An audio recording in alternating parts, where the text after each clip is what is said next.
আচ্ছা আপু, ছেলেরা কি ধর্ষণ হয়? 6 বছর বয়সী ছোট ভাইয়ের মুখে এমন কথা শুনে রীতিমতো চমকে উঠল মেহরিন। মেহরিনের বাবা মায়ের ডিভোর্স হওয়ার কিছুদিন পর হঠাৎ মেহরিনের বাবা আমজাদ হোসেন নিখোঁজ হয়ে যায়। তারপর থেকেই ছোট্ট ভাইটাকে নিয়ে দাদুর কাছে থাকে মেহরিন। সবেমাত্র 6 বছর বয়সে পা দিয়েছে ছোট ভাই রোহান।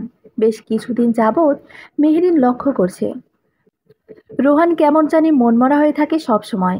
এটা নিয়ে মেহরিনের তেমন একটা মাথা ব্যথা ছিল না তার। কিন্তু আজ রোহানের মুখ থেকে এমন কথা শুনে অবাক হয়ে গেছে মেহরিন। খানিকটা ভূত দেখার মতো রোহানের দিকে তাকিয়ে থাকে সে। রোহান আবারও বলতে থাকে, দিদি বলো না, ছেলেরা কি ধর্ষণ হয়? মেহরিন রোহানের মুখ চেপে ধরে নিয়ে রুমে চলে আসে। মেহরিন, কি বলছিস তুই এসব রোহান? আর তুই এসব কার থেকে শিখেছিস? রোহান, আমাকে একটা মেয়ে বলেছে। জানো দিদি, মেয়েটা অনেক ভালো। আমার জন্য প্রতিদিন কত মজা কিনে নিয়ে আসে। মেহরিন, কোন মেয়ের কথা বলছিস তুই? রোহান, আরে সে তো প্রায় রাতে আসে আমাদের ঘরে। গতকাল রাতেও এসেছিল। কিন্তু ওর সব সময় মন খারাপ থাকে। তখনই তো সে ধর্ষণের কথা বলেছে। কারা যেন সেই মেয়েটিকে ধর্ষণ করেছে। ওর সারা শরীরে খামচি কাটার দাগ আর জখম। আচ্ছা দিদি, ধর্ষণ মানে কি খামচি কাটা আর শরীরে মেরে মেরে জখম করা? তাহলে তো আমিও ধর্ষণ হই। তুমি তো আমাকে কত খামচি দাও আর মারো। তাই বলছি, ছেলেরাও তো ধর্ষণ হয়। মেহেরিন রোহানের কথায় ওকে ধমক দিয়ে চুপ করিয়ে দিল।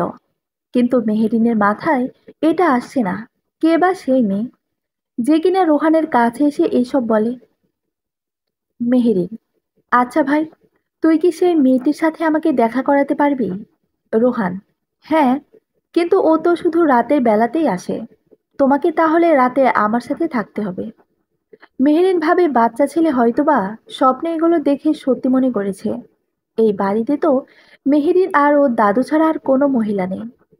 রোহানের গাল ধরে আদর দিয়ে ওকে শুয়ে পড়তে বলে মেহরিন। মেহরিনের সামনে এইচএসসি পরীক্ষা, তাই সে গভীর রাত পর্যন্ত লেখাপড়া করে। পড়তে পড়তে হঠাৎ পড়ার টেবিলে ঘুমিয়ে পড়ে সে। প্রতিদিনকার মতো সেদিন রাতেও মেহরিন পড়ার টেবিলে ঘুমিয়ে পড়েছে। হঠাৎ কিছু পড়ার আওয়াজে ঘুম ভেঙে যায় তার। চোখ ডলতে ডলতে আওয়াজটা অনুসরণ করে সে।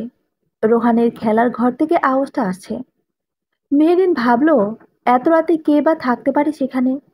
হয়তো বিড়াল ঢুকে পড়েছে। এটা ভেবে আবার সে ঘুমাতে যায়। কিন্তু কারো ফিসফিস করা কথা বলার শব্দে ঘুম ভেঙে যায় পুনরায়।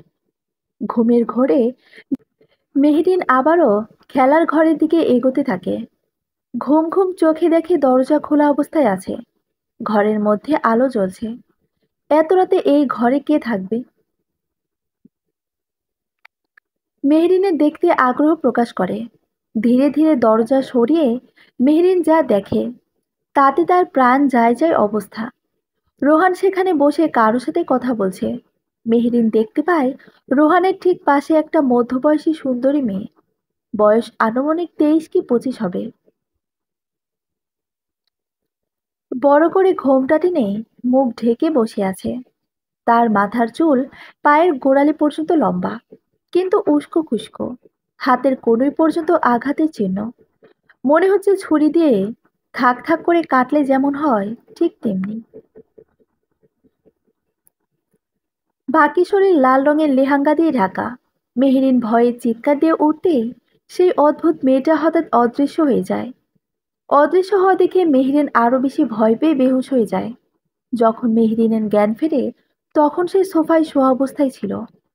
পাশেই তার ভাই রোহান এবং দাদু বসে আছেন।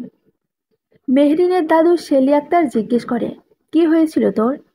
মেহরিন রোহানের দিকে তাকাতেই দেখে ও ইশারায় মেহরিনকে দাদুর কাছ থেকে সব গোপন রাখতে বলছে। মেহরিন, দাদু, অনেক রাত পর্যন্ত জাগার কারণে মাথা ঘুরে পড়ে গিয়েছিলাম। শেলি আক্তার রোহানকে মেহরিনের কাছে রেখে রান্নাঘরে চলে যান। মেহরিন, রোহান, তুই খুব বিপদে আছিস। ওই মেয়েটা কোনো স্বাভাবিক মানুষ হতেই পারে না। তুই আর ওই মেয়েটার কাছে যাবি না বলে দিলাম। রোহান মেহরিনের কথায় মাথা নেড়ে সম্মতি জানায়। সেদিন মেহরিন সারাক্ষণ সেই মেয়েটির কথাই ভাবতে থাকে। সেদিন রাতেও পড়ার টেবিলে ঘুমিয়ে পড়েছিল মেহরিন। হঠাৎ কারো ডাকে ঘুম ভেঙে যায় তার। চেনা কণ্ঠস্বর, কিন্তু এটা তো মেহেরিনের বাবার কণ্ঠস্বর। মেহেরিন তড়িঘড়ি করে উঠে বসে। বাইরে থেকে তার বাবা ডাকছে। মেহেরিন খুশি হয়ে ভাবে এতদিন পরে তার বাবা ফিরে এসেছে। দৌড়ে গিয়ে দরজা খুলে দেয়। কিন্তু বাইরে অন্ধকার ছাড়া সে আর কিছুই দেখতে পেল না। বিমর্ষ মুখ নিয়ে আবারও ফিরে আসতে গেল, কিন্তু আবার সেই কণ্ঠস্বর। এইবার মেহেরিন বেশ ভালো মতো শুনেছে। তার বাবা আমজাদ হোসেন তার নাম ধরে ডাকছে। মেহেরিন ঘর থেকে বাইরে বেরিয়ে বাবা বাবা বলে সামনে এগোতে থাকে, কিন্তু চারিদিকে শুধু অন্ধকার আর ঝিঁঝি পোকার ডাক। মাঝে মাঝে দূর থেকে ভয়ঙ্করভাবে শিয়ালের ডাক আসছে। কাউকে না পেয়ে বিষণ্ণ মন নিয়ে আবার ফিরে আসছিল মেহেরিন। পেছন ঘুরে তাকাতেই হঠাৎ সে দেখে তার সামনে সেই ভয়ঙ্কর মেয়েটা দাঁড়িয়ে আছে। মেহেরিনের ভয়ে শরীর ঘামতে শুরু করে, হাত পা অবশ হয়ে যায়। চিৎকার দিতেও পারছে না সে। মেহেরিনকে অবাক করে দিয়ে মেয়েটা বলে ওঠে, নিজের মাকে দেখে ভয় পাচ্ছিস? হঠাৎ অবয়বটির মুখে এমন কথা শুনেই অবাক হয়ে যায় মেহেরিন। মেহেরিন কাঁপা কাঁপা গলায় বলতে থাকে, আপনি আমার মা হন কিভাবে? আমার মা তো বহুদিন আগে আমার কাছ থেকে দূরে চলে গেছে। মেহেরিনের কথায় সামনে থাকা ভয়ঙ্কর মেয়েটা তার লাল রঙের ঘোমটা সরিয়ে দেয়। মেহেরিন তার মুখের দিকে তাকিয়ে এক মুহূর্তে থমকে গেছে। অনেক চেনা মুখ এটা, কিন্তু মুখে আঁচড়ের দাগ ফুটে উঠেছে। কেমন ভয়ঙ্কর লাগছে আর বীভৎস চেহারা। কিন্তু মেহেরিন ভয় পেল না, কারণ এটা সত্যি তার মা মারিয়া বেগম। আসল মা নয়, এটা তার সৎ মা। মেহেরিনের আসল মা ওকে জন্ম দেওয়ার সময় মারা যান। তারপর আমজাদ হোসেন মেহেরিনের ভালোর কথা চিন্তা করে মারিয়া বেগমকে বিয়ে করেন। কিন্তু মারিয়া বেগম অন্য একটা ছেলেকে ভালোবাসতো। তার নাম মোন্নাফ মিয়া। মারিয়া বেগমের সাথে একই স্কুলে লেখাপড়া করত। মারিয়া বেগমের পরিবারের আর্থিক অভাবের জন্য বিবাহিত আমজাদ হোসেনের সাথে এক প্রকার জোর করে বিয়ে দিয়ে দেয়। বাসর রাতেই আমজাদ হোসেনের সাথে অনেক খারাপ আচরণ করতে থাকে মারিয়া বেগম। কিন্তু আমজাদ হোসেন ভাবতো মারিয়ার বয়স কম, তাই হয়তো এমন করছে। একসময় সব ঠিক হয়ে যাবে। কিন্তু না, যত দিন যেতে থাকে ততই মারিয়া বেগমের অপকর্ম বাড়তে থাকে।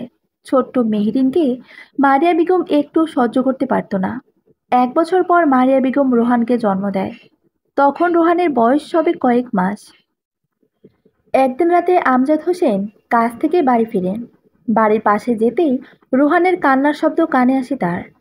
তড়িঘড়ি করে ঘরে ঢুকেই দেখে মারিয়া ও তার পুরনো প্রেমিক মোনাফ ঘনিষ্ঠ অবস্থায় শুয়ে আছে। আমজাদ হোসেনকে দেখে ভয়ে মোন্নাফ মারিয়ার ওপর উঠে পড়ে। ফ্লোরে পড়ে কান্নাকাটি করছে ছোট্ট রোহান। আমজাদ হোসেন সবকিছু দেখে নির্বাক হয়ে গেছেন। কি করবে বুঝে আসছে না তার। মারিয়া বেগম কান্না কান্না গলায় আমজাদকে বলতে থাকে সে কোনো দোষ করেনি। কিন্তু আমজাদ হোসেন কারো কথা শুনল না। মারিয়া বেগমের গালে পরপর কয়েকটা থাপ্পড় বসিয়ে দিলেন তিনি। মারিয়া বেগম আমজাদ হোসেনের পা জড়িয়ে ধরে বলেছিল সে কোনো দোষ করেনি। কিন্তু তার আর্তনাদ কানে জানি আমজাদ হোসেনের। পরদিন আমজাদ হোসেন মারিয়া বেগমকে ডিভোর্স দেন। তখনও মারিয়া বেগম একটা কথাই বলছিল, তুমি আমাকে ভুল বুঝতেছ, আমি অপরাধী নই, আমার সাথে জোর করে এমনটা করা হয়েছে।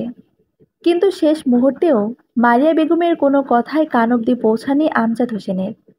মেহরিনের এখনো মনে আছে, শেষবার যখন ওর 10 বছর বয়স ছিল তখনও মারিয়া বেগমকে দেখেছিল। মেহরিন, হ্যাঁ, আমি তোমায় চিনতে পেরেছি। কোথায় ছিলে এতদিন? বাবাও সে যে গেছে, আর আসে না। তুমিও অভিমান করে গেছো। চলো, আজ থেকে তুমি আমাদের সাথে থাকবে। আমি আর রোহান তোমাদের অভাব বোধ করছি মা। মারিয়া বেগমের অগ্নিশিখার মতো চোখ মেহেরিনের কথায় ছলছল করে ওঠে। মেহেরিনের 2 গাল বেয়ে পানি পড়ছে। এটা দুঃখের অশ্রু নয়, এটা যে সুখের অশ্রু। মারিয়া বেগম, কিন্তু এখন যে সেটা সম্ভব না রে মা। মেহেরিন, কি বলছো তুমি এসব? কেন অসম্ভব? মারিয়া বেগম, যার কোনো অস্তিত্ব নেই তার সাথে থাকবে কিভাবে?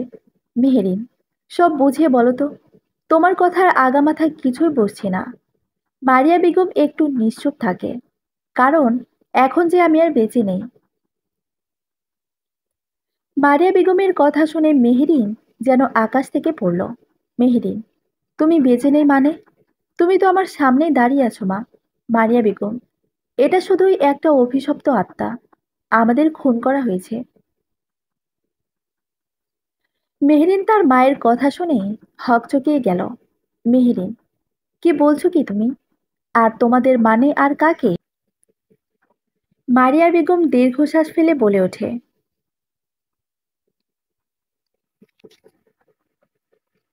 আমি আর তোর বাবাকে মেরে ফেলা হয়েছে।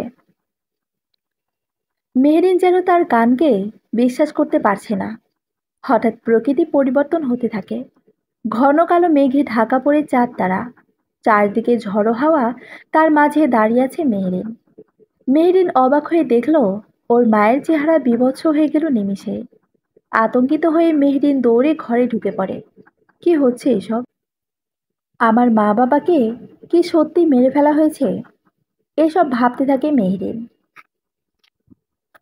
হঠাৎ কখন যে সে ঘুমিয়ে পড়েছে মনেই নেই। সকাল সকাল উঠেই দৌড়ে মেহেরিন ওর দাদুর কাছে গেল। এখানে মেহেরিনের দাদিকে দাদু বলা হয়েছে। মেহেরিন ওর দাদু শেলি আক্তারকে জিজ্ঞেস করে, আচ্ছা দাদু, এমন কিছু কি আছে যেগুলো আমরা বিশ্বাস করি না, অথচ এর উপস্থিতি আছে? শেলি আক্তার: হ্যাঁ দাদু ভাই, আমরা মাঝে মাঝে এমন কিছু সম্মুখীন হই যেগুলো আমরা বিশ্বাস করি না, কিন্তু সেগুলোর উপস্থিতি বিদ্যমান। মেহরিন ওর দাদুর ঘর থেকে বেরিয়ে সোজা ওর ঘরে চলে আসে। কলেজে যেতে হবে, অনেক বেলা হয়ে গেছে। মেহরিন মনে মনে বলে। কলেজের উদ্দেশ্যে রওনা হলো সে। সাথে রোহানকেও নিয়ে গেল। ও নার্সারি স্কুলে পড়ে।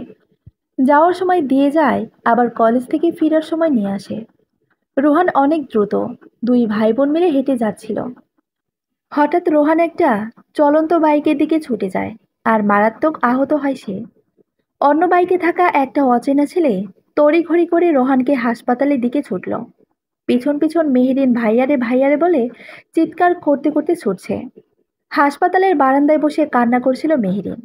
হঠাৎ ডাক্তার এসে বলল, বিপদ কেটে গেছে, ও এখন সুস্থ। মেহেরিন: আপনাকে অনেক ধন্যবাদ স্যার। ডাক্তার: ধন্যবাদ আপনার হবু স্বামীকে দিন। সেই রক্ত দিয়ে এবং ঠিক সময় হসপিটালে নিয়ে এসেছে বলেই আমরা বাচ্চাটাকে বাঁচাতে পেরেছি। মেহেরিন ভাবতে থাকে, হবু স্বামীকে? যাই হোক, লোকটা যেই হোক, তার কাছে তো আমি অনেক কৃতজ্ঞ। মেহেরিন: কত টাকা বিল হয়েছে? ডাক্তার: আপনার হবু স্বামী তো বিল পে করে দিয়েছে ম্যাডাম। মেহেরিন অবাক হয়ে যায়। কে এই ছেলেটি যে নিজেকে আমার হবু স্বামী পরিচয় দিচ্ছে? মেহেরিন রোহানকে নিয়ে বাড়িতে ফিরে আসে। সেদিন রাতে মেহেরিন সেই অচেনা ছেলেটার কথাই ভাবছিল। এত উদার মানুষ পৃথিবীতে আদৌ আছে? ভাবতে ভাবতে ঘুমিয়ে পড়েছে মেহেরিন। হঠাৎ মধ্যরাতে কারো ডাকে ঘুম ভেঙেছে তার। ঘুম ঘুম চোখে এদিকে ওদিকে তাকায় মেহেরিন। হঠাৎ তার গত রাতের কথা মনে পড়ে। সে আগ্রহ নিয়ে আবার দরজা খুলে বাইরে বেরিয়ে পড়ে, কিন্তু কাউকে দেখতে পায় না। হঠাৎ কারো স্পর্শে চমকে ওঠে মেহেরিন। পেছন ঘুরে তাকাতে দেখে সেই অচেনা ছেলেটা তার সামনে দাঁড়িয়ে। মায়াময়ী হাসি হাসছে আর বলছে, চিনছো আমায়? আমি তোমার হবু স্বামী। চিনেছো আমায়? এই কথা বলে ছেলেটা হাসতে থাকে। মেহেরিন ছেলেটার হাসিতে বিরক্ত বোধ করছিল। মেহেরিন: আপনি তো সেই যে রোহানকে রক্ত দিয়েছে? ছেলেটা: হুম, আমিই সেই। মেহেরিন: তার জন্য আপনাকে অনেক অনেক ধন্যবাদ। কিন্তু একটা বিষয় আমার ভালো লাগেনি। সেটা হচ্ছে, আপনি হসপিটালে নিজেকে আমার হবু বর হিসেবে পরিচয় দিয়েছেন কেন? ছেলেটা: আসলে আমি দুঃখিত। তারা এমনভাবে জিজ্ঞেস করছিল যে পেশেন্ট আপনার কি হয়, তাই আমি কথা না বাড়াতে নিজেকে আপনার হবু স্বামী হিসেবে পরিচয় দিতে বাধ্য হয়েছি। মেহরিন: ঠিক আছে, সমস্যা নেই। কিন্তু এত রাতে এখানে কেন? ছেলেটা: আমি আপনাদের রেখে বাসায় গিয়েছিলাম। যখন হসপিটালে আবার পৌঁছায়, ততক্ষণে আপনারা চলে এসেছেন। কিন্তু বেডের পাশে একটা ব্যাগটা রাখা ছিল। ব্যাগটা খুলতে দ্বিধাবোধ হচ্ছিল। কিন্তু কি করব, ব্যাগটার মালিককে তো বের করতে হবে, সেটা তো খুলতেই হবে। ব্যাগটা খুলে দেখি আপনার পরীক্ষার অ্যাডমিট কার্ড এবং রেজিস্ট্রেশন কার্ড সহ দরকারি অনেক কিছু আছে। আপনার ছবি দেখে চিনতে পেরেছি এটা আপনি।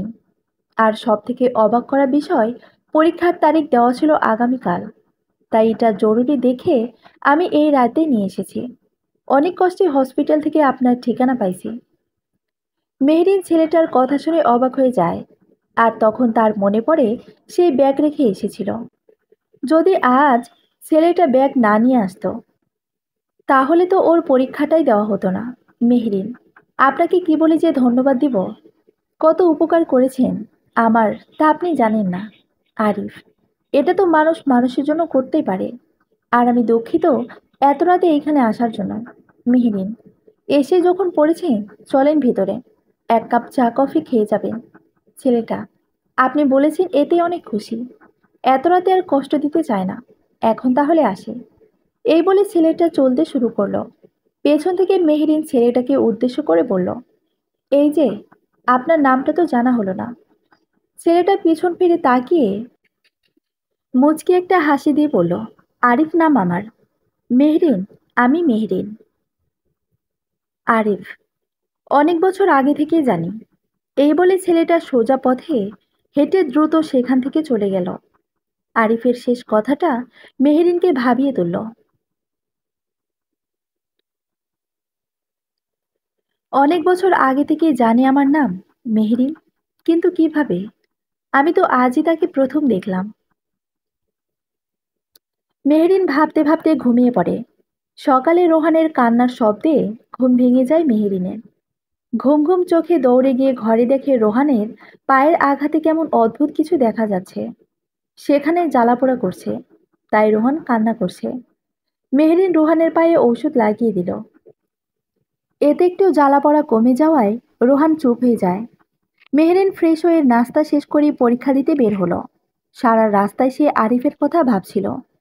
কলেজে পৌঁছাতেই কয়েকজন বখাটে ছেলে মেহরিনকে দেখে বাজে মন্তব্য শুরু করে। মেহরিন কান্না করে দেয় তাদের কথাতে। দুঃখ ভরা মন নিয়ে পরীক্ষার হলে ঢুকে সে। ভাগ্যক্রমে সিটটা জানালার পাশে পড়ে।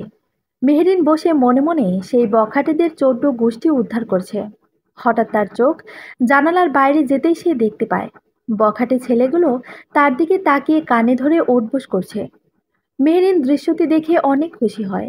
বখাটেদের পাশে তাকিয়ে দেখে আরিফ বসে আছে। মেহরিন বুঝতে পারে এইসব আরিফের জন্য হয়েছে।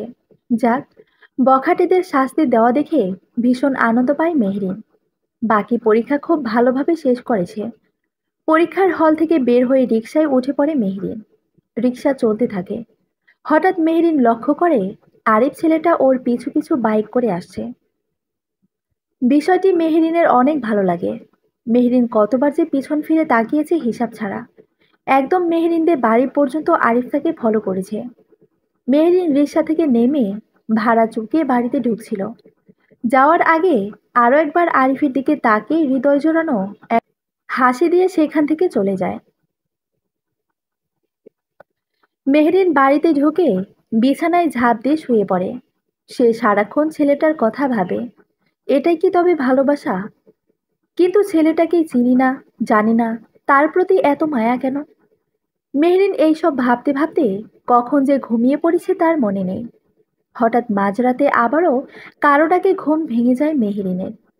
মেহরিনের চোখ ডলতে ডলতে ঘড়ির দিকে তাকিয়ে দেখে তখন ১২টা ৫৯ মিনিট।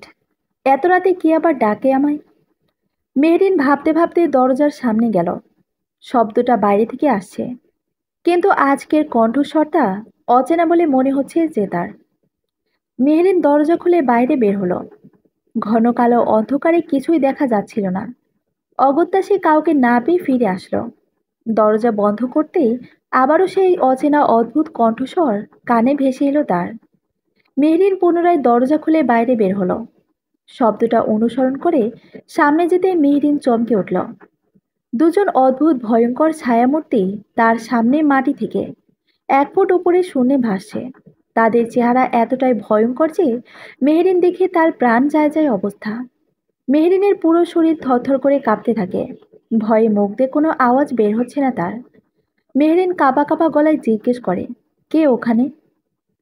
ছায়া মূর্তি দুটো ভয়ঙ্করভাবে হাওয়ায় দুলতে থাকে এবং হাসতে থাকে। একবার হাসে, একবার কাঁদে। এই যেন এক মৃত্যু ফাঁদ। মেহরিন ভয়ে দৌড়াতে ভুলে গেছে। ছায়া মূর্তি দুটো এক জায়গায় স্থির হয়ে আছে। মেহরিনের দিকে তাকিয়ে ভয়ঙ্কর চোখ থেকে দুফোঁটা অশ্রু বের হয়। মেহরিনের এই অশ্রু অনেক দিনের চেনা যে। মেহরিন, তোমরা কারা? আমাকে দয়া করে পরিচয় দাও। ছায়া মূর্তি দুটো হঠাৎ স্পষ্টরূপে মেহরিনের সামনে দাঁড়ায়। বাবা মা তোমরা? মেহরিন দেখতে পায় তার বাবা আমজাদ হোসেন এবং মারিয়া বেগম দাঁড়িয়ে আছে। মেহরিন, তাহলে সেদিন সত্যি মা, তুমি আমার সামনে এসেছিলে? আমজাদ হোসেন, হ্যাঁ মা, আমরা এখন শুধু অভিশপ্ত আত্মা। মেহরিন, কারা তোমাদের এই অবস্থা করেছে? আমজাদ হোসেন, আমার আর তোর মায়ের ডিভোর্স ভুল বোঝাবুঝির কারণে হয়েছিল। আসলে সেই দিন মুন্নাফ মারিয়ার সাথে জোরপূর্বক ঘনিষ্ঠ হতে চেয়েছিল, আর এটা ছিল প্ল্যান মাফিক। ওরা জানতো আমি ওই সময় বাড়ি ফিরি। আর এই চক্রের সাথে আমার ভাই আনিস মিয়া সরাসরি সম্পৃক্ত ছিল। কারণ আমার বাবা মানে তোর দাদার 3 ভাগের 2 ভাগ সম্পত্তি আমার নামে দিয়েছিল। কারণ আমি মাকে আমার মধ্যে রেখেছিলাম তাই। কিন্তু এটা আমার ভাই আনিস মানতে পারেনি। যখন ধীরে ধীরে আমার উন্নতি হয়, তখন সে তেলে বেগুনে জ্বলে ওঠে। তাই মারিয়ার পুরনো প্রেমিক মুন্নাফ এবং আনিস মিলে এই ষড়যন্ত্র করে আমাদের ডিভোর্স করিয়ে দেয়। এটা যখন আমি জানতে পারি, তখন মারিয়াকে ফিরে আসতে বলি। মারিয়া সবকিছু ঠিক করতে চায়। তাই আমরা দেখা করি আমাদের পুরো বাগান বাড়িতে।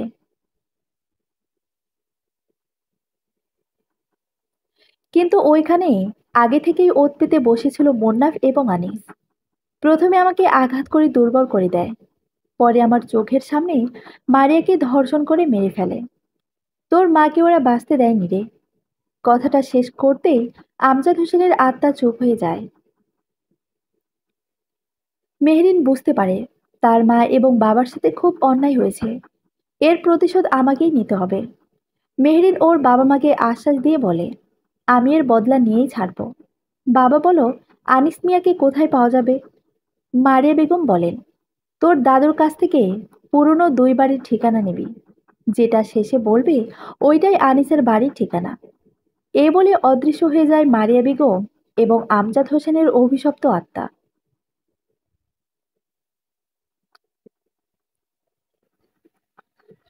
মেহরিন আবার ঘরে ঢুকে ঘুমিয়ে পড়ে। সকাল হতেই তার দাদু শেলি আক্তারের কাছে যায় এবং জিজ্ঞেস করে, আচ্ছা দাদু, আমাদের পুরনো 2 বাড়ির ঠিকানা বলতে পারবে? শেলি আক্তার একটু বিব্রতি ভাব নিয়ে নাতনির আবদার রাখতে বলে ওঠে, একটা তো শাহজাদপুরের বকুলতলায়, আর আরেকটি তার থেকে 2 কিলোমিটার দূরে বড়ই গ্রামে। মেহরিন দাদুকে ধন্যবাদ দিয়ে ঘরে ফিরে। সে চিন্তা করে আজ রাতে যাবে বড়াই গ্রামে। যেই ভাবা সেই কাজ।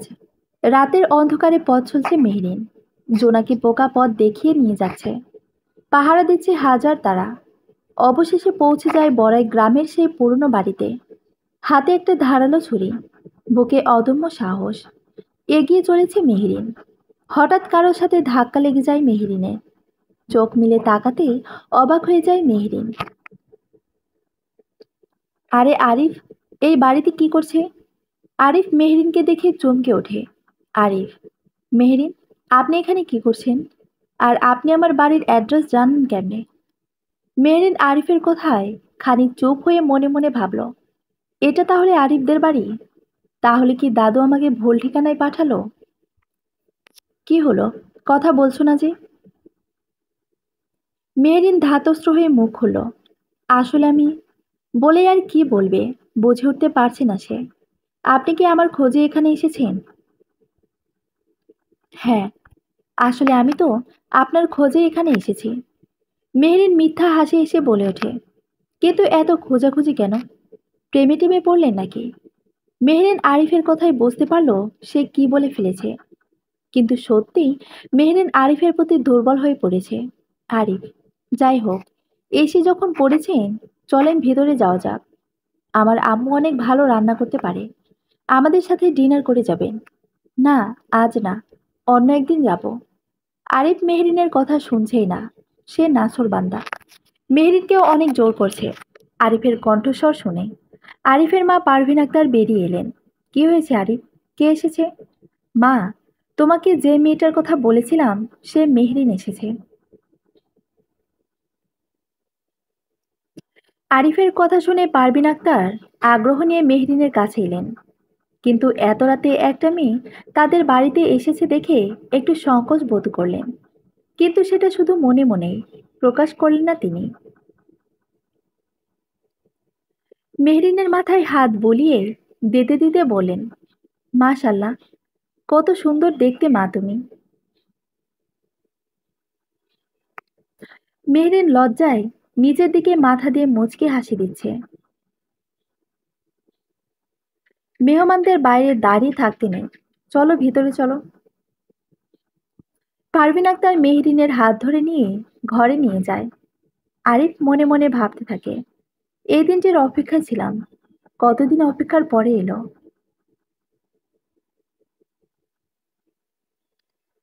পারভিন আক্তার মেহরিনকে সোফায় বসিয়ে দিয়ে চা আনতে গেল।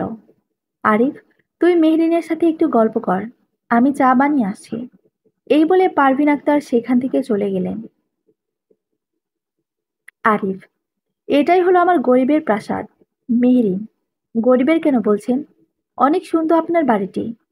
আরিফ, হুম, সুন্দর তো। যদি আপনি এই প্রাসাদের মহারানী হতেন।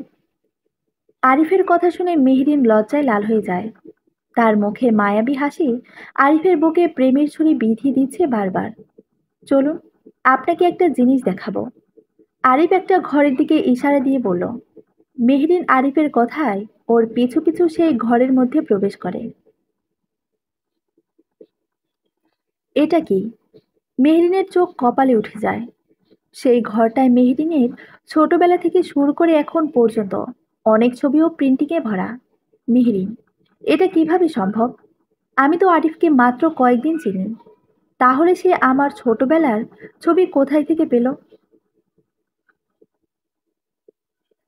আর তার থেকেও বড় কথা, সেই ঘরটাতে মেহেরিনের ছোটবেলার পোশাক সহ এখন পর্যন্ত অনেক পোশাক এবং তার পছন্দের অনেক জিনিস রয়েছে।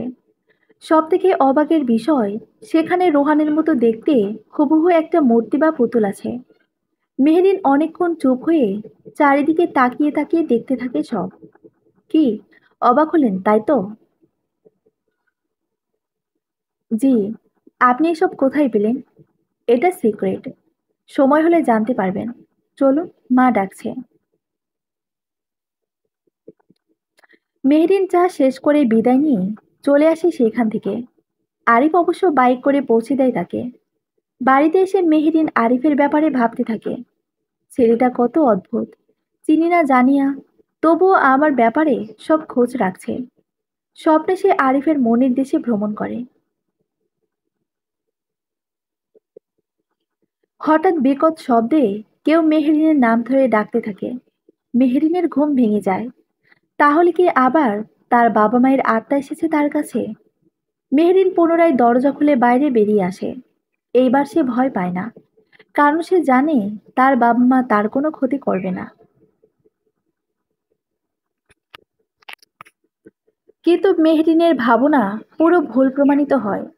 হঠাৎ এক দমকা হাওয়ায় মেহরিন নিজের জায়গা থেকে কয়েক হাত দূরে উড়ে পড়ে যায়। মেহরিন অনেক কষ্টে উঠে দাঁড়ায়, কিন্তু আবার সেই বাতাসের ধাক্কায় পড়ে যায়। মেহরিন চোখ তুলে দেখে একটা না, কয়েকটা ছায়া মূর্তি তার দিকে ভয়ঙ্করভাবে এগিয়ে আসছে। মেহরিন ভয়ে চুপসে যায়। এরা কারা? এরা আমার কাছে কি চায়? ছায়ামূর্তিগুলো মেহরিনের একদম কাছে চলে আসে। মেহরিন কি করবে বুঝতে না পেরে জোরে চিৎকার দেওয়ার চেষ্টা করে, কিন্তু ভয়ে তার মুখ থেকে কোনো আওয়াজ আসছে না। হঠাৎ বিদ্যুৎ চমকানোর আলো পড়তেই নিমেষে আত্মাগুলো গায়েব হয়ে গেল। মা, তুমি এসেছো? মারিয়া বেগম মেহরিনের হতে কয়েক পা সামনে দাঁড়িয়ে আছে। মেহরিন, মা, তোমাদের কথায় আমি সেই বাড়িতে গিয়েছিলাম, কিন্তু সেখানে কাউকে পাইনি। মারিয়া, পাওনি? নাকি পাওয়ার চেষ্টা করনি? মেহরিন তার মায়ের কথায় চুপ হয়ে যায়। মারিয়া বেগম অদৃশ্য হয়ে যায়। মেহরিন কিছু না বলে ঘরে চলে আসে। সকালবেলা কলেজ যাওয়ার জন্য রেডি হতে থাকে। রোহানের পায়ের ক্ষত এখনো সারেনি, তাই মেহরিন একা একাই পথ চলতে থাকে। হঠাৎ পথের মধ্যে একজন বৃদ্ধ বয়সী লোক মেহরিনের সামনে এসে দাঁড়ায়। মাফ করেন চাচা, আজকে টাকা নেই। ইনশাল্লাহ অন্য কোনো দিন দেখা হলে যথাযথ চেষ্টা করব কিছু দেবার। মেহরিনের কথা শুনে বুড়োটি মুচকি হাসি দিয়ে বলল, মা, আমি তোমার কাছে টাকা চাই না, কিন্তু তুমি অনেক বিপদে আছো। তোমার মনে এখন যা চলতেছে, এর জন্যই একদিন তুমি অনেক বড় বিপদে পড়বে। এতটুকু বলে বুড়োটার রাস্তা পার হয়ে গেল। মেহরিন বুড়োটার দিকে রাস্তার ওপাশে তাকিয়ে দেখে নিমিষেই কোথাও অদৃশ্য হয়ে গেল। মেহরিন বুড়োর কথায় পাত্তা না দিয়ে সোজা কলেজের দিকে চলতে থাকে। পরীক্ষার হলে ঢুকে সে ভাবতে থাকে, এখন তো আমার মনে আরিফের কথা চলতেছে, তার উপর দুর্বল হয়ে যাচ্ছে। তাহলে কি এটার জন্য আমি বিপদে পড়তে যাচ্ছি? ধুর, কী সব ভাবছি। আরিফ ছেলেটা কত ভালো। পরীক্ষা শেষ করে বাড়িতে ফিরছিল মেহরিন। হঠাৎ রাস্তায় একটা কালো রঙের প্রাইভেট কার এসে থামল। মেহরিন কোনো পাত্তা না দিয়ে গাড়িটি ডেঙিয়ে যেতেই কয়েকজন মিলে মেহরিনকে জোর করে ধরে গাড়িতে ওঠালো। মেহরিনের নাকে একটা স্প্রে মারার জন্য সে জ্ঞান হারিয়ে ফেলে। চোখ খুলতেই সে দেখে একটা বদ্ধ ঘরে পড়ে আছে। দরজা বাইরে থেকে আটকানো। জোরে জোরে দরজা ধাক্কাতেই দরজা আপনা আপনি খুলে যায়। মেহরিন দেখে তার সামনে কয়েকজন গুন্ডা টাইপের লোক দাঁড়িয়ে আছে। হঠাৎ মেহরিন তাদের মধ্যে থাকা সবচেয়ে জমকালো পোশাক পরা একটা ছেলেকে দেখে অবাক হয়ে যায়। আরে, এটা তো আরিফ। মেহরিনের দিকে তাকিয়ে শয়তানের ন্যায় অট্ট হাসি দিচ্ছে আরিফ। মেহরিন, আপনি আমাকে এখানে নিয়ে এসেছেন? আরিফের হাসির শব্দ আরো দ্বিগুণ বেড়ে গেল।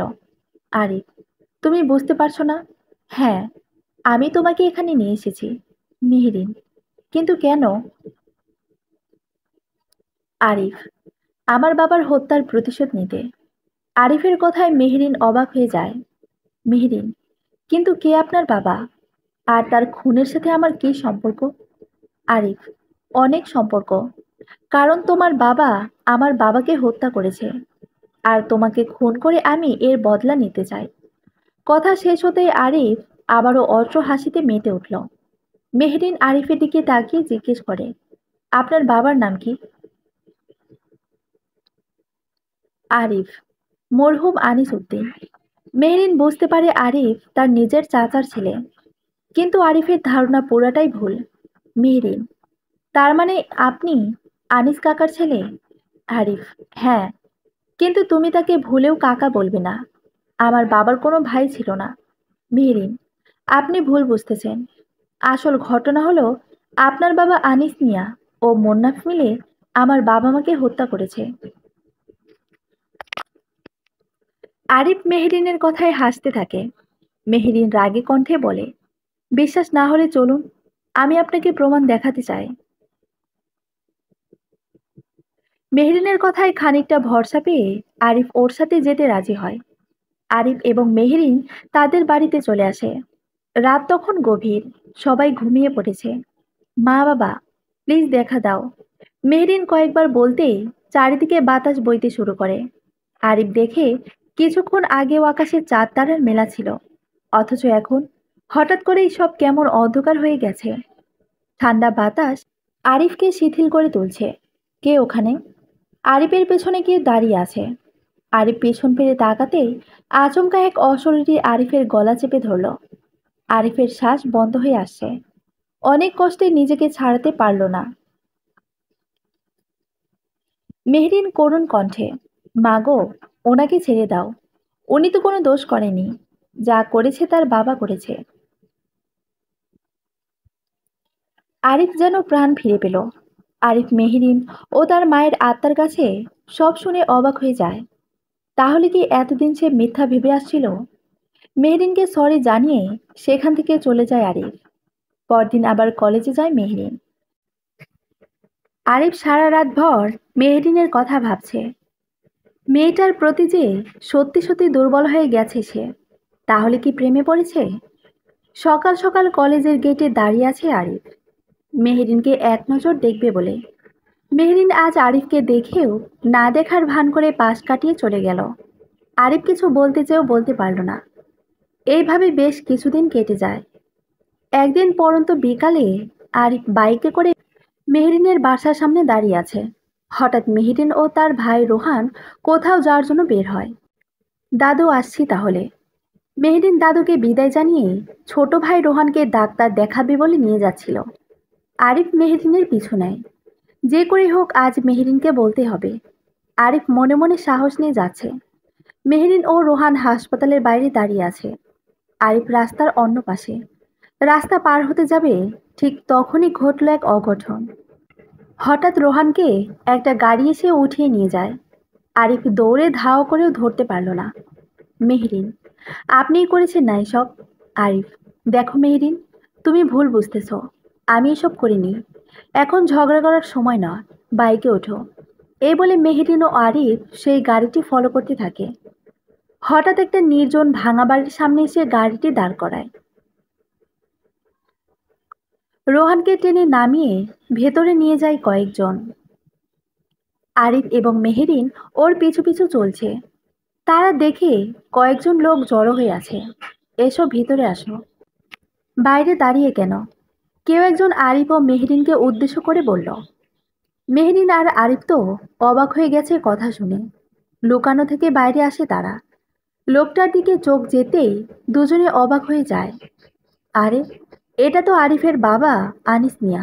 তার পাশে মোন্নাফ মিয়াও আছে। আরিফ, বাবা, তুমি এখনো বেঁচে আছো? আনিস মিয়া, হ্যাঁ, আমি মরিনি তো, শুধু আত্মগোপন করেছিলাম। আরিফ, কিন্তু এত বড় সত্য মা কেন আমার কাছে লুকাইছে? আনিস মিয়া, আমার আদেশে এতদিন তোমার মা মিথ্যা বলেছে। মেহরিন, আপনারাই আমার মা বাবাকে খুন করেছেন, তাই না? মোন্নাফ মিয়া, তুমি দেখছি সব জানো, আর এখন জেনেও কোনো লাভ নেই। এখন তো তোমাকে মরতেই হবে। আরিফ, আমি থাকতে মেহরিনের কোনো ক্ষতি করতে পারবে না তোমরা। বাবা, তুমি যা করেছো খুব অন্যায় করেছো। এখন তোমার উচিত নিজেকে শুধরে নিয়ে আইনের কাছে আত্মসমর্পণ করা। আনিস মিয়া, আমাকে উচিত শিখাতে এসো না তুমি। আর তুমি এখানে মেয়েটাকে রেখে চলে যাও। আরিফ, না, আমি এখান থেকে মেহরিন ও রোহানকে নিয়েই ফিরব। কয়েকজন মেহরিনের হাত ধরে ফেলে। আরিফ পাল্টা আক্রমণ করতে থাকে, কিন্তু হঠাৎ তার মুখে একটা স্প্রে মেরে অজ্ঞান করে দেয়। আরিফ চোখ বন্ধ করার আগ মুহূর্ত পর্যন্ত বলছিল, বাবা, দোহাই লাগে, মেহরিনের কোনো ক্ষতি করো না। আরিফ অজ্ঞান হয়ে যাওয়ার পর মেহরিনকে ধরে টানতে টানতে নিয়ে আসা হয় রোহানের পাশে। রোহান চিৎকার করছে। মেহরিন তার ভাইকে সান্ত্বনা দিচ্ছে, ভাই, কিছু হবে না আমাদের, আল্লাহ বাঁচাবে, আল্লাহর উপর ভরসা রাখো। মোন্নাফ মিয়া, আনিস ভাই, তুমি মারবে নাকি আমি মারব? আনিস মিয়া, হাজার হলেও ভাইয়ের ছেলে মেয়ে, তাই আমার কর্তব্যটাই বেশি। এই বলে আনিস মিয়া একটা ধারালো দা নিয়ে এগিয়ে আসে মেহরিনের দিকে। হঠাৎ পরিবেশ পাল্টাতে শুরু করে। বিকট আওয়াজে মেঘ গর্জন করে ওঠে। ঝড়ো বাতাসে উতলা হয়ে যায় পুরো বাড়িটা। আনিস, নিজের ভাইয়ের ছেলে মেয়েকে মারতে যাচ্ছিস? হাত কাঁপছে না তোর? হঠাৎ কেউ একজন বলে ওঠে। আনিস মিয়া, কে রে? সাহস থাকলে সামনে আয়। আনিস মিয়ার কথা শেষ হতেই বিকট আওয়াজে বাজ পড়ল কাছে। আনিস মিয়া দেখতে পেল তার সামনে ভয়ঙ্কর রূপে দুটি অবয়ব দাঁড়িয়ে আছে। আনিস মিয়া কাঁপা কাঁপা গলায় জিজ্ঞেস করে, কে ওখানে? এত তাড়াতাড়ি ভুলে গেলি আমাদের? মোন্নাফ একটু দূরে দাঁড়িয়েছিল। হঠাৎ মোন্নাফ খেয়াল করলো কেউ একজন তার ঘাড়ে হাত দিয়ে রেখেছে। অনেক ঠান্ডা হতে চমকে ওঠে সে। পেছনে দেখে মারিয়া বেগমের আত্মা ভয়ঙ্কর দৃষ্টিতে মোন্নাফের দিকে তাকিয়ে আছে। এইসব দেখে বাকি লোকগুলো যার যার প্রাণ বাঁচাতে দৌড়ে পালিয়ে যায়। সেখানে শুধু আনিস ও মোন্নাফ রয়েছে। পাশেই মেহরিন ও রোহান বাঁধা অবস্থায়। ক্ষমা করে দাও আমাদের, ভুল করে ফেলেছি আমরা, বিনীত সুরে বলল তারা। কিন্তু আমজাদ হোসেন ও মারিয়া বেগম তাদের ক্ষমা করবে না। মোন্নাফ মিয়া মারিয়া বেগমকে অনুরোধ করে তাকে ছেড়ে দিতে। তারা আইনের কাছে আত্মসমর্পণ করবে বলে কথা দেয়। একটু পরে কয়েকজন পুলিশ ঢুকে পড়ে সেখানে। পিছু পিছু শেলি আক্তারও। তিনিই পুলিশদের নিয়ে এসেছেন এখানে। তিনি যখন মেহরিন ও রোহানকে পাচ্ছিলেন না, তখন পুলিশকে বলে। তিনি জানতেন মেহরিন তার কাছে পুরনো বাড়ির সম্পর্কে জানতে চেয়েছিল, তাই সে এই বাড়িতে পুলিশকে নিয়ে এসেছে। এটাও যে তাদের দ্বিতীয় পুরনো বাড়ি। পুলিশ আসতেই আনিস এবং মোন্নাফ নিজেদেরকে অপরাধ স্বীকার করে। পুলিশ তাদের নিয়ে যায় সেখান থেকে। শেলি আক্তার মেহেদিন ও রোহানের বাঁধন খুলে দিয়ে নিয়ে আসে সেখান থেকে। মারিয়া বেগম ও আমজাদ হোসেন মেহেরিনের দিকে তাকিয়ে থাকে, প্রাণ ভরে দোয়া করে। মারিয়া বেগম তার নিজের ছেলে রোহানকে একবার কাছে পেতে চায়, কিন্তু মেহেরিন ছাড়া যে তাদের আর কেউ দেখতে পাচ্ছে না। আরিফের জ্ঞান ফিরে আসে। সে দেখে তার ঘরে শোয়াবস্থায় আছে। টিভিতে খবর প্রচারিত হচ্ছে, বাড়ির লোভে নিজের ভাই এবং প্রাক্তন প্রেমিকাকে খুনের অপরাধে আনিস এবং মোন্নাফকে ফাঁসির আদেশ দিয়েছেন আদালত। আরিফের চোখের কোণে সামান্য পানি জমে গেছে। এতদিন পরে বাবাকে পেয়েও তাকে হারাতে হলো আবার। মেহরিন কলেজ থেকে বের হয়ে দেখে আরিফ দাঁড়িয়ে আছে। আবারও বাড়ি পর্যন্ত বাইক নিয়ে ফলো করছে তাকে। আবারও সেই অনুভূতি, ভালো লাগা। তাহলে কি ভালোবেসে ফেলেছে তারা দুজন দুজনকে? কলিং বেল বাজতেই শেলি আক্তার বলে ওঠে, দেখে তো মেহরিন, কে এলো। মেহরিন দরজা খুলে দেখে আরিফ এবং আরিফের মা মিষ্টি হাতে দাঁড়িয়ে আছে। মেহরিন, আরে কাকিমা আপনি? হুম, আসলাম আমার মাকে দেখার জন্য। শেলি আক্তার, কে এলো মেহরিন? মেহরিন, কাকিমা এসেছেন। শেলি আক্তার আসাতেই বিনয়ের সাথে পায়ে সালাম দিলেন আরিফের মা। আরিফের মা, আম্মা, আমাদের ক্ষমা করে দেন। শেলি আক্তার, আম্মাও ডাকছিস, আবার ক্ষমাও চাচ্ছিস? মেয়েরা কি মায়ের কাছে কখনো অপরাধী থাকে? আরিফ মেহেরিনের দিকে তাকিয়ে চোখ মারল। মেহেরিন লাজুক দৃষ্টিতে অন্যদিকে তাকালো। শেলি আক্তার, আয় আরিফ, না থক্কু নাতিন জামাই, বলে সবাই হাসতে লাগলো। এই হাসি যেন তাদের মধ্যে সারা জীবন থাকে। মেহরিন আরিফের দিকে এক দৃষ্টিতে তাকিয়ে থাকলো। আরিফও মেহরিনের দিকে তাকিয়ে হাজার স্বপ্নের জাল বুনল। এ যেন বিধাতার সৃষ্টি ভালোবাসা। সমাপ্ত। সবাইকে ধন্যবাদ। এ যেন বিধাতার সৃষ্টি ভালোবাসা। সমাপ্ত। সবাইকে ধন্যবাদ।